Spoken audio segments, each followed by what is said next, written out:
Здравствуйте, я Марина Скорикова, и мы на канале Саперы Ауде. Это проект школы гражданского просвещения. В разных форматах мы рассказываем о событиях, тенденциях и явлениях глобального мира. Участникам Варшавского семинара, который состоялся в середине сентября, выпала уникальная возможность встретиться с историком, журналисткой, обладательницей Пулитцеровской премии Энн Эпплбаум. Энн – большой друг школы. Вам наверняка известны ее книги, выпущенные в том числе и нашим издательством «Железный занавес», «ГУЛАГ». Это годы исследований, путешествий, работы с архивами и разговоров с людьми. На Варшавском семинаре Энн представила свою новую книгу и объяснила, почему первая четверть 21 века стала торжеством автократий. О сотрудничестве диктаторов по всему миру, коррупции, репрессиях и пропаганде. Запись и перевод беседы вашему вниманию.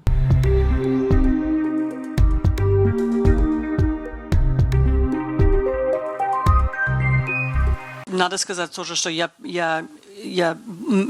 меня вообще было возможно писать книгу про ГУЛАГ, потому что у меня была квартира в Москве, где я могу просто жить. Это было у Лены. И месяц, 2 месяца, 3 месяца я жила у Лены, и вот поэтому не успела писать эту книгу. Я буду говорить на английском языке, но понимаю по-русски тоже, может быть, на польском языке, але попробуем, во-первых, на английском, але спасибо. The book is a description of a system, of a network of dictatorships. So Russia, China, and Iran, North Korea, but also smaller, weaker ones, Venezuela, Belarus. And it's a network of countries who do not share the same ideology. And this makes them a little bit different from previous generations. So we have communist China, and we have nationalist Russia, and we have theocratic Iran, we have North Korea's particular system. We have Venezuela calls itself Bolivarian socialism. So they don't have any unity in how they see the world. Their regimes do share some qualities. So they are all regimes who are regimes of absolute power, sometimes of one man, sometimes of a party, sometimes of an elite. They have absolute power. They do not have independent institutions. There is no independent judiciary. There is no independent media. They control the media space. They don't have rule of law. Instead, they have rule by law, meaning that the law is what the person in charge says it is. And this also means there's no checks and balances on their power, and there is no transparency into what they do. So secrecy is an important quality of these regimes. So they're mostly run by very rich people. Xi Jinping is very rich. Putin is very rich. We don't know how. We don't know where their money comes from, where it is. We know nothing really about them. And secrecy, they are interested in money, and they have money in a way that previous dictatorships did not have. And much of their money is laundered through or kept in Western institutions or property. I mean, this is another aspect of their story that's important. But the main thing that they have in common is their desire to push back on and to destroy us, meaning people in this room, people in Warsaw, anybody who uses the language of rights, human rights, law, rule of law, justice. This language is, of course, the language of their own opposition. It's the language of the Russian opposition or the Hong Kong democracy movement or the Iranian human rights movement. It's also language used by Europe and America and Australia and Japan. And they understand that this language threatens their form of power. And so they now not only seek to undermine it inside their own countries, but they do so around the world. And that's their main motivation. But they increasingly see they use propaganda to shape their argument, to build an authoritarian narrative that they now all participate in. We now see Russian and Chinese cooperation, for example, in propaganda in Africa. their narrative is about autocracy being safe and stable and democracy being divided and weak and degenerate. And they push that in different forms and all over the planet. And of course, they, as I say, they cooperate financially. They share surveillance technology, other kinds of technology, and increasingly they seek to help keep one another in power. So why is the Venezuelan regime still in power? It's very weak. It's very unpopular. It's destroyed. It's a country that was the richest country in South America. Now it's the poorest. It stays in power thanks to Russian military help, Chinese investment in Venezuelan companies, Cuban assistance with secret police tactics and technology, even Iran, which is a country on the other side of the planet, very different history, different culture, helps Venezuela avoid sanctions because they're both under sanctions. They both have an oil industry. They cooperate, and in return, the Venezuelans give, for example, they're believed to give visas to Hezbollah and to other Iranian-backed terrorist groups so that they can move around the world. So they see one another they seek to keep one another in power, and this is one of the reasons why they stay in power. And that's the argument of the book, and then there are many details. Some of this will be familiar to you. It's about how Putin came to power, but there's also I did write about Venezuela. I do write about Zimbabwe, which is another example of a country that should be different, should have changed, has an important democratic opposition and an intelligent, well-organized civil society, and hasn't been able to change because of the support from abroad. But you want me to talk about the U.S. election? Sorry. Yeah, am I right that Mugabe stayed in power? It was like very, very Russian story when we had this swap, Putin by Medvedev. That was very much like Zimbabwe story. I think we took after them. Well, no, Mugabe left power, but he was then replaced by the security chief, and everybody was hoping he would be better, but he wasn't. Exactly what we had when we had the swap, Putin-Medvedev. Right. Although, yes, Mugabe's gone now, but it's another country that has a lot of potential. It actually has an educated population. It has, I've met some of the civil society activists there, but they, as a group, they don't, they can't beat Russia and China. And the same is true of the Venezuelans. Спасибо. So that's the outline of the book. But you asked about Trump. Yeah, I mean, following.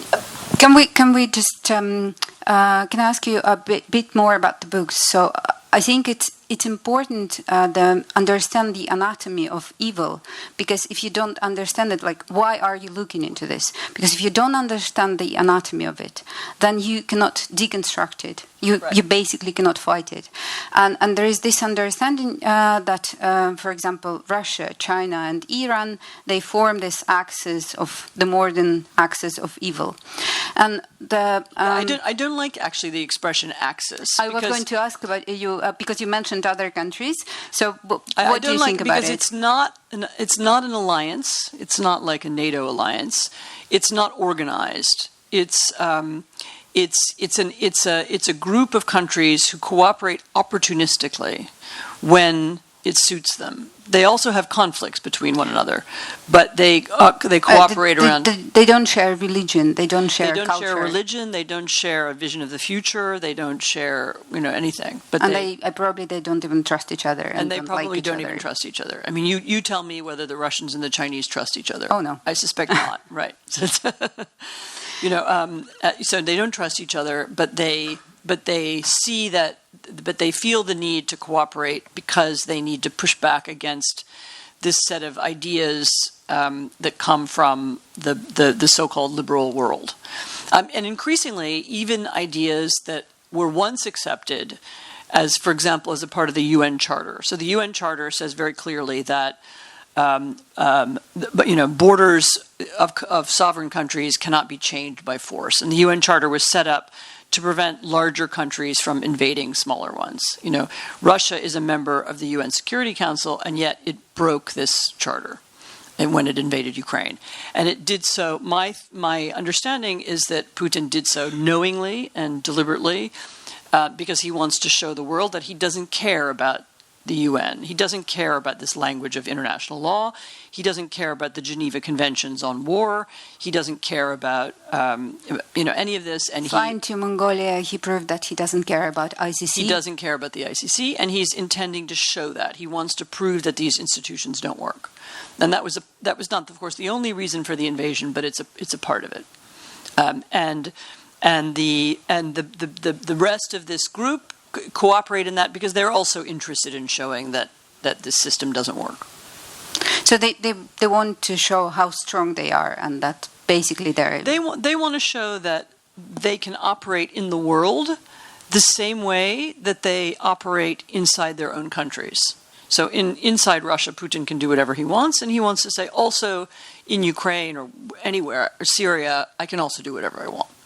And the Chinese are watching how that works because they would also probably like to do the same in Taiwan, to say we can occupy Taiwan because we can, because we're stronger. And that's the principle they're seeking to establish. There is one, though, distinction between China and Russia, and I think, I can't remember who said it. I remember it was at Leonard Mary. I think it was a panel together with the Chinese experts, and they said there's one big difference that Russia loves chaos and China likes order. Yes, that's true. There are many differences between them, although there are things that are changed. China also likes the status quo until now because China was benefiting from international trade and so on. But increasingly, you see, even in China, this some changing attitude. So, for example, in the past, China and Russia didn't use propaganda in the same way, and now they begin to do so. So an example that I cite in my book is at the very beginning of the war in February 2022, there was this fake story put out by Russian media about biological weapons laboratories in Ukraine. That they don't exist. Every country has laboratories, but there was no program to build biological weapons in Ukraine. Nevertheless, the Russians began talking about it. It was a way of undermining the Western unity that was experienced then. And the Chinese repeated this story the Chinese have a huge international network of TV, radio, internet, all across Africa, all across South America. They have their own channels. They also have content sharing agreements with other local channels. And they also put out this story everywhere. And this was very surprising to U.S. diplomats at the time, because they hadn't seen China cooperating directly with a kind of Russian fake story before. But they are beginning to do that. And the Chinese are also experimenting with the kinds of games that the Russians played in the U.S. election in 2016, fake accounts and so on. Moving to the U.S. And the question about Donald Trump. Probably everybody would agree that he's not a very good person. But, how bad can it get? Because so Trump is very, very hard to predict because Trump has no ideology. I mean, if China has him with the so guys we just discussed. He has no ideology in the sense that he is not interested in anything except himself. He's interested in his prestige, his power, his money. That's what he's interested in. And in that sense, he's like some of the international dictators. He's completely opportunistic. He can align with anybody for any reason. But it also makes him very unpredictable.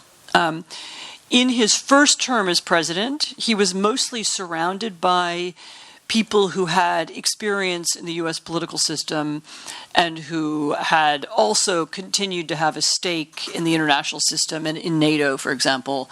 You think of Jim Mattis or even Rex Tillerson or John Bolton. These were all people who thought it was important for the United States to remain a leader of the democratic world. And it is very possible that in his second term, he will not have that. It will be different kinds of people around him, more interested in loyalty than policy, and who may well seek to build a kind of something like what happened in Poland.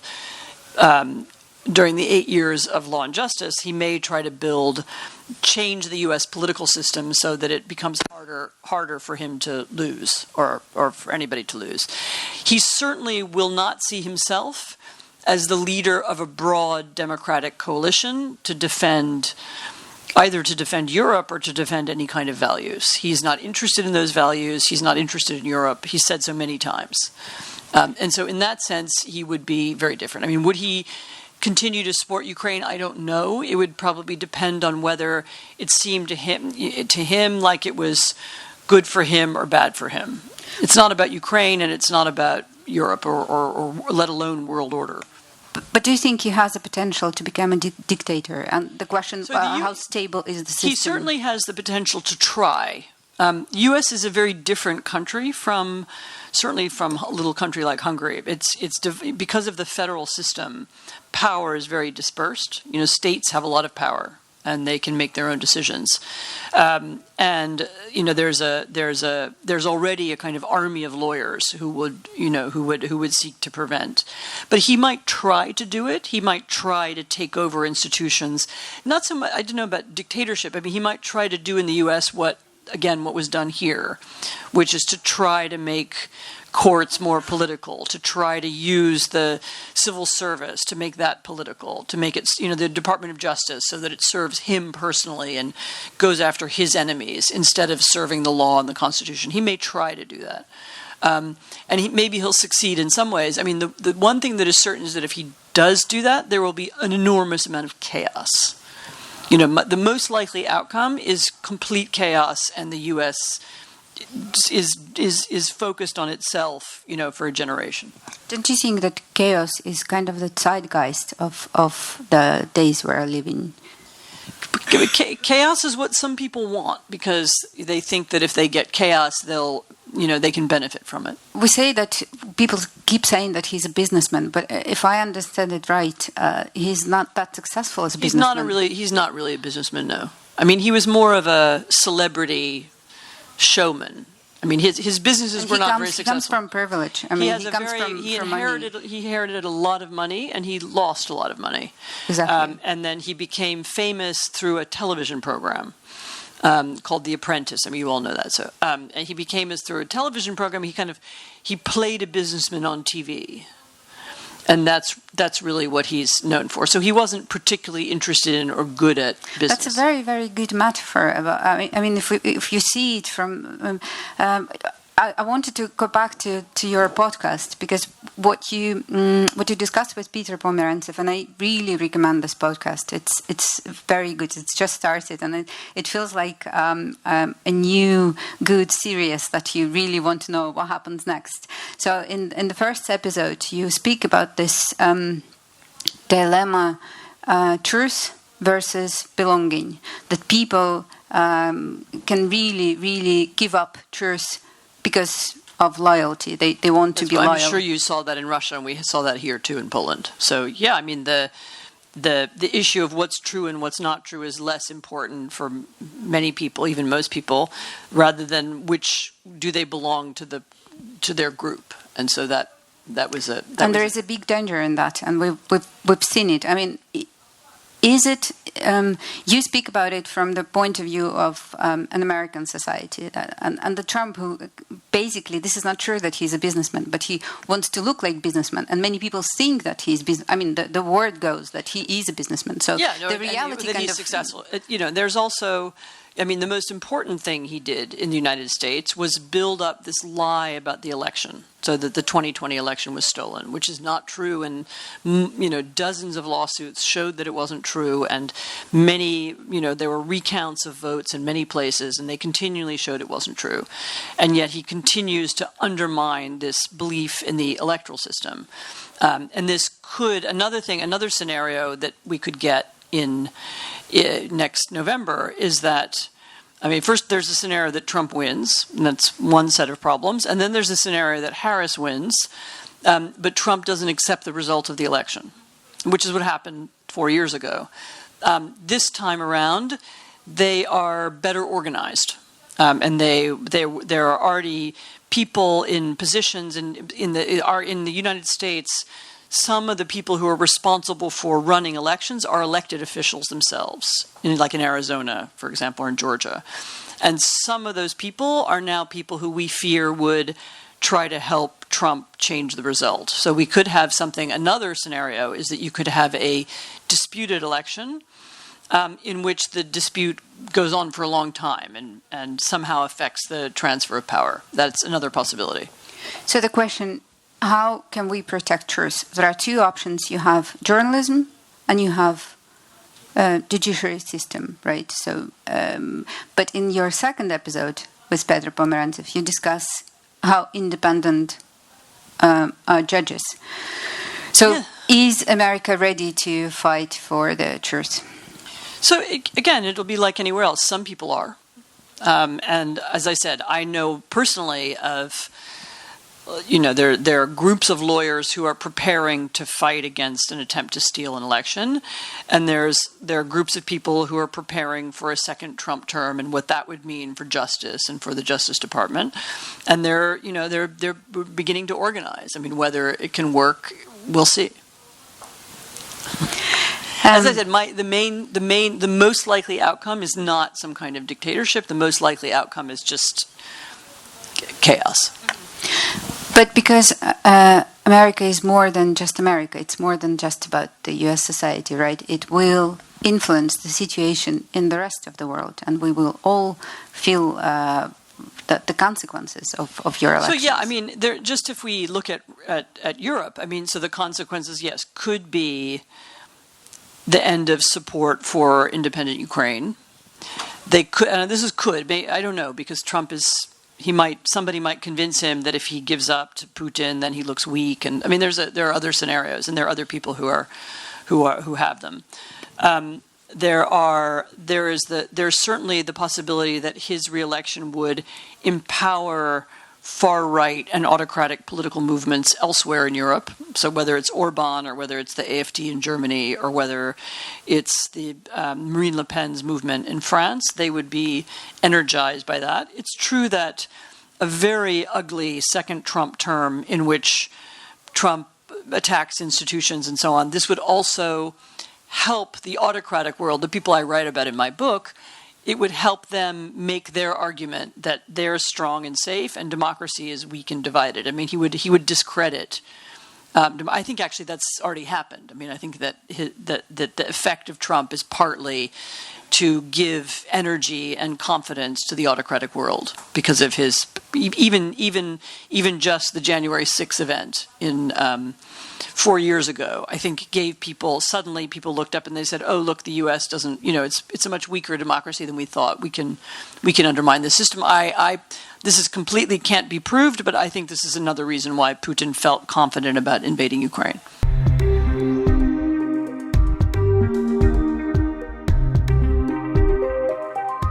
I wanted to ask you about Poland, but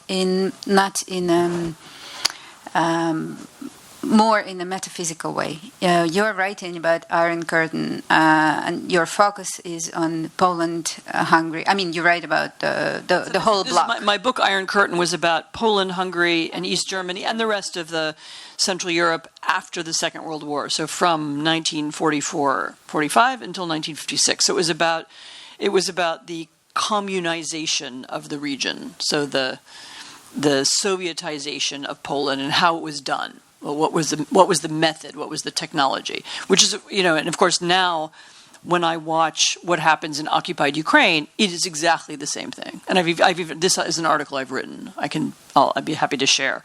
I mean the undermining of institutions, the change of education, the attack on anybody who represents the old system. Is very, very similar. It's similarly violent and it's similarly ideological. It's very interesting what you say when you mentioned that Hannah Arendt looked at this part of the world and said that was not very interesting because it was kind of all the same thing. They were communized, all these countries. But what you and it's enhanced in your narrative that it's actually very interesting because Soviet Union destroyed particular institutions, not just like not random institution. Yeah, and it basically tells you more about how communism in Soviet style worked, more than it did tell you about the Soviet Union itself. So. and there is this very tragic story about Poland, that Poland suffered so much during the Second World War, and resistance was at such a high level, and yet Poland didn't make it to the winners. So then Poland suffered from the Soviet Union. And then if we look at this, we spoke about it yesterday and before yesterday, that during this 30 years after the, if we look at the history of Poland, starting from the 1970s till today, there are so many dark moments. So my question would be, what do you think? We all know about the love for freedom, and everybody says that in Poland, one of the main values would be freedom. But there must be something else that helps you just get up and go. And I'm asking it because in the audience, we have people from Ukraine, we have people from Belarus, we have people from Russia that had to leave their countries. And it's a very dark moment for many people in this room. But there must be something, and Poland has this experience of being really, really hitting the rock bottom, but then getting up and going. What do you think this is? This will sound this will maybe not sound right, but some of it was sense of humor. Like people learned to have distance from it, and they made jokes about it. You're probably too young to remember the Soviet Union, but Lena isn't. Oh, I do remember the Soviet Union very well. And it was like you just made fun of it. You would separate yourself from whatever was the tragedy and say... Detachment? Sorry? Detachment. Distance. You have distance from it. You treat it as a problem that's over there, but meanwhile, you go on living your own life, You still have your friends, and you have, your family, and That's the inner immigration. And you find inner or outer, as the case may be, if you're living here, and you find some happiness in other places, and then you continue the fight with the regime, or if you can. Not everybody can. I would say sense of humor was piece of it. It's a very hard question to answer because it's very different for different people. In Poland, a lot of people had religious motivation. The Catholic Church played a very big role here. Not even just spiritually, although that sometimes mattered, but even as a physical institution, so we had totalitarianism, supposedly, and yet there were churches, and the churches were like a space outside of politics. And so people could, and the churches even later on by the 1970s and 80s, the churches were physical places where you could meet people, and they would have art exhibitions in churches, and the opposition would meet in churches. The church was like this, particularly under John Paul II. When he became Pope, this was a thing that made a big difference here. There was a sense of that the church was a safe space, something like that. So that was motivation. Although, I have a friend who, one of my closest or oldest Polish friends died very recently in the last month. He was a painter, and he was not religious at all. He had no religion, but he found his. He was in his 70s. He found his. He was interested in art and culture, and so he had that. And so his painting and the world of other painters and the world of art more broadly, this is what he did, and this is how he kept going. And people have different, as I said, religious, artistic, personal, family. People find their own way to be happy or their own way to adjust, even in very difficult circumstances. If imagine for a second that the whole world, the whole planet is democracy and it's doing fine. What would you write about? This was first of all, there would always be problems. There would always be something to write about. In Francis Fukuyama, when he wrote this famous essay on the end of history, which imagines that every country will eventually want to be a liberal democracy, I mean, even he, in that book, which nobody remembers, okay, he also... Because nobody reads. Nobody read the book, right? Yes. Everybody remembers the headline, but Yes. actually it was a very sophisticated argument. One of the things he writes about is what will happen when people get bored. So what if politics is all nice and everything's fine? So then where will people focus their passion and anger and so on? And he speculated that it would go into either nationalism or some kind of religious extremism. I mean, that was and maybe he was right. I mean, he sort of foresaw the resurgence of a kind of far right and far left movements that we have now. I think he was right, at least because his theory is based not on like his everyday evaluation of the situation, but on the nature of human being. Because he speaks about megalithemy, which is it's been here long before we came, and it will probably be here always. So the human being is not really changing. Right. So, even if everything was perfect, somebody would get bored and they'd want to overthrow it. I mean, I don't know.